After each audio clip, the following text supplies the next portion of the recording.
Hello friend, welcome back. आज म तपाईलाई इप्सन प्रिन्टरको रिबन कसरी बदल्ने भनेर देखाउन गइरहेको छु। Welcome to beyond smart service. So अहिले मसँग एमपी ब्रान्डको रिबन छ, जुन चाहिँ 15 मिटरको लेन्थ छ र मार्केटमा 4 मिटरको पनि रिबन पाउँछ र तपाईको रिबन जति धेरै मिटरको हुन्छ त्यति नै धेरै यसले प्रिन्ट गर्ने गर्दछ।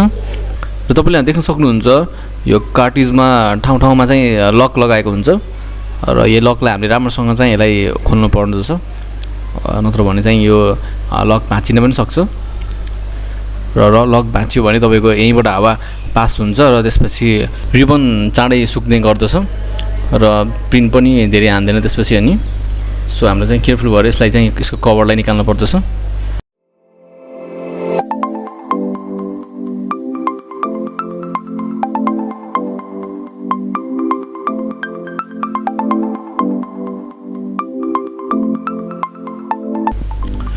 र यो कभर निकाल्नु भएपछि त्यहाँभित्र भएको पुरानो रिबनलाई निकाल्नुहोस्।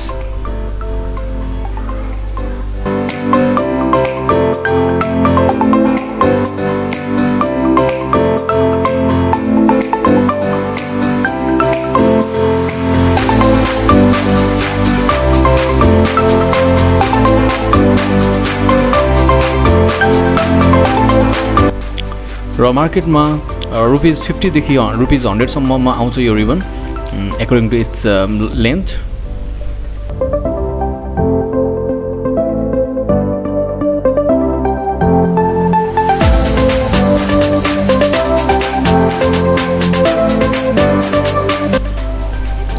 र यो रिबनलाई थोरै मात्र यसलाई फुकाएर जबसम्म यसको लेफ्ट र राइटको यसको बाटो यसको वे भेटिन्न तबसम्म यसलाई निकालेर राम्रोसँग निकालेर यसको कार्टिजमा फिक्स हुने गरी फिट हुने गरी यसलाई मिलाएर राख्नु पर्दछ। र यदि यो राम्रोसँग चाहिँ फिक्स भएन, फिट भएन भने चाहिँ यो रिबन चाहिँ भित्रै जेल्लिन सक्छ। It may get stuck inside the cartridge. त्यसपछि यो रिबन वेस्ट हुन सक्छ। त्यही भएर चाहिँ एकदम केयरफुल भएर हामीले चाहिँ यसलाई फिट गर्नुपर्छ।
र रिबनलाई गियर र स्प्रिङको बिचमा मिलाएर राख्नु पर्दछ।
यो फिट गरिसकेपछि यसको गियरलाई हामीले लेफ्टतिर रोटेट गरेर यसलाई हामीले चेक गर्न सक्छौँ। यदि यो टाइट भयो भने चाहिँ यसलाई फेरि हामीले खोलेर फेरि म्यानुअली हामीले मिलाउनु पर्दछ।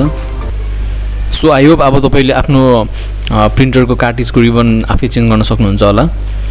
So thank you for watching this video and see you in my next video.